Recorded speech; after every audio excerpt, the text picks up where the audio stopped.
um carnaval, ainda mais no ano de eleição, né? Ó, a Cíntia traz para a gente agora, ainda no STF, o caso Marielle Franco. O Supremo começou a credenciar o público que vai acompanhar de perto esse julgamento. Cíntia, 8 anos depois.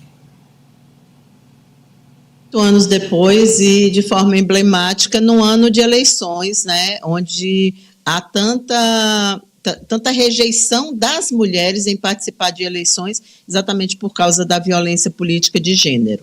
Marielle foi morta em março de 2018, com ela o motorista Anderson Gomes. O Supremo mantém até o dia 19 o credenciamento para o público externo que vai assistir aos 2 dias de julgamento dos mandantes, dos acusados de serem mandantes desses assassinatos que repercutiram no mundo inteiro, como a gente acompanhou. O julgamento acontece dias 24 e 25, na primeira turma da corte. Vão ser julgados, aí a gente tem uma cartela com os nomes dos acusados, né, que são os réus.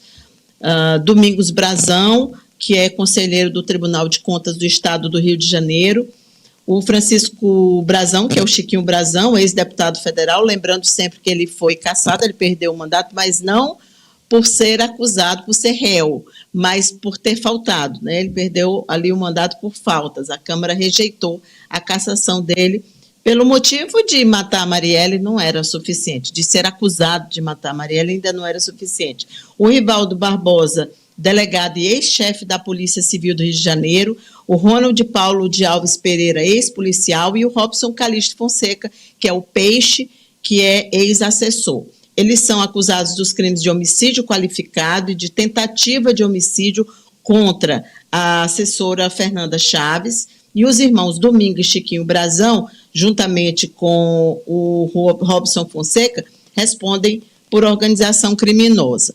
Se condenados e as penas somadas, podem chegar a 60 anos de prisão. Lembrando que já tem 2 presos, que são os mandantes desse caso, confessos, inclusive, que pegaram penas aí bem pesadas. A gente tem também os detalhes aí na cartela, que são o Rony Lessa e o Érico Elcio de Queiroz, que foram condenados em 2024 a penas de 78 e 59 anos, respectivamente. O que eu acho curioso nessa história, desse julgamento ser agora, primeiro, é o tempo, 8 anos, é muito tempo para se chegar até isso, e segundo, o fato de que nós teremos entre os julgadores o ministro do STF, Flávio Dino, que foi ministro da Justiça e que, graças ao Flávio Dino, esse caso saiu de onde ele estava.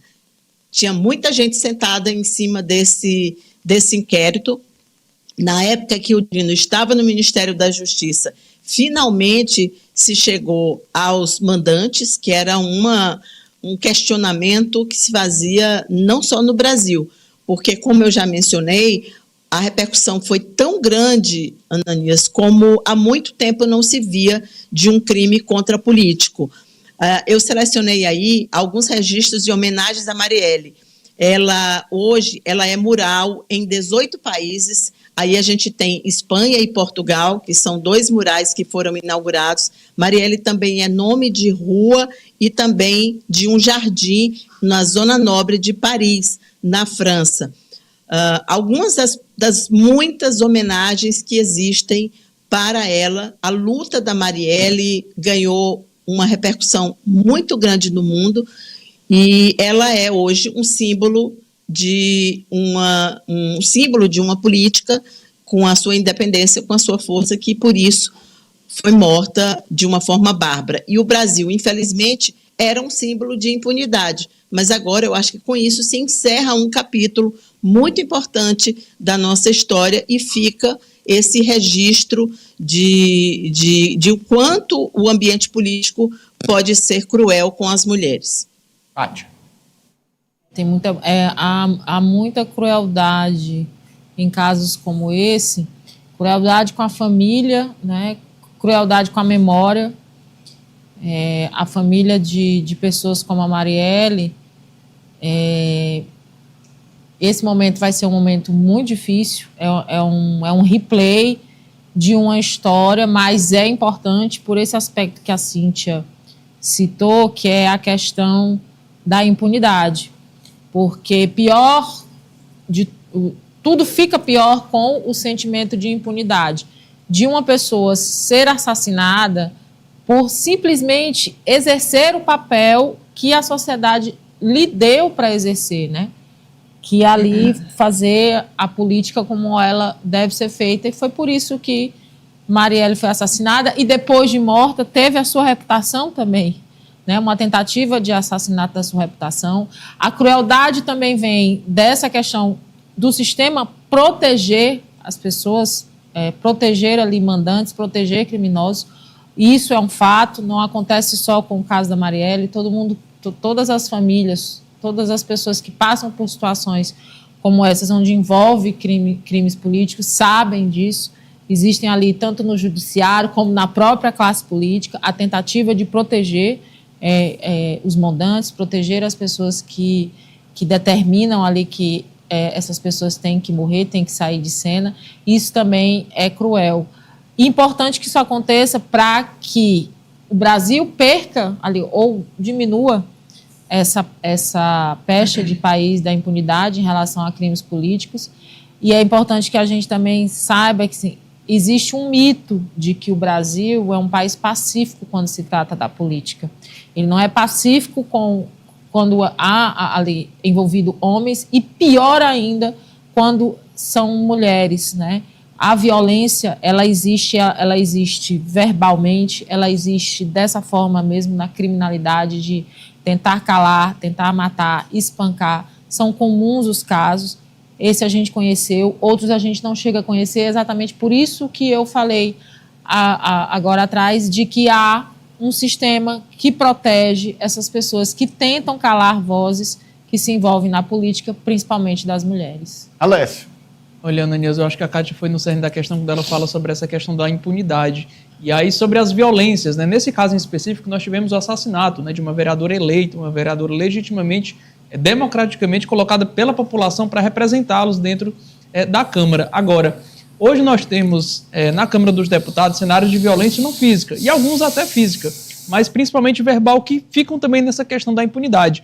Eu acho que quando mais cenas como aquelas, episódios como aqueles se repetem, isso eu falo de diversos espectros políticos, seja de esquerda, seja de direita, a violência política verbal, ela vem crescendo muito, inclusive dentro dos espaços de poder. Eu acho que tem que ser começado a cortar por aí, para dar exemplo, para dizer que não pode, para dizer que não pode escalar, para que não passe a ser violência física. E quantos desses casos chegam em conselho de ética e não vão para frente, são arquivados, enfim, eu acho que tem que partir disso, dar exemplo.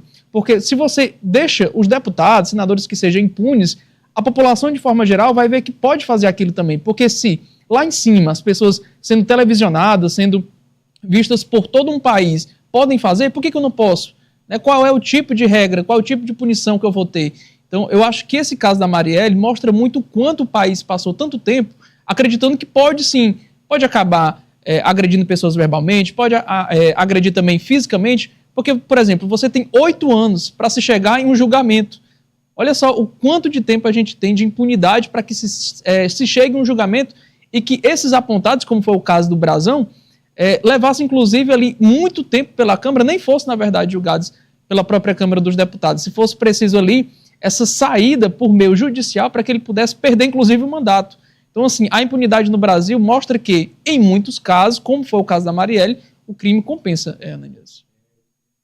Precisa ter uma punição exemplar, mesmo que demorada, mas exemplar, para que a gente possa virar e ter o entendimento de que tudo que a Marielle fez em vida valeu a pena e que os que tentaram e conseguiram e que ceifaram a sua vida não fiquem impunes, paguem pelo que fizeram. Olha, a padaria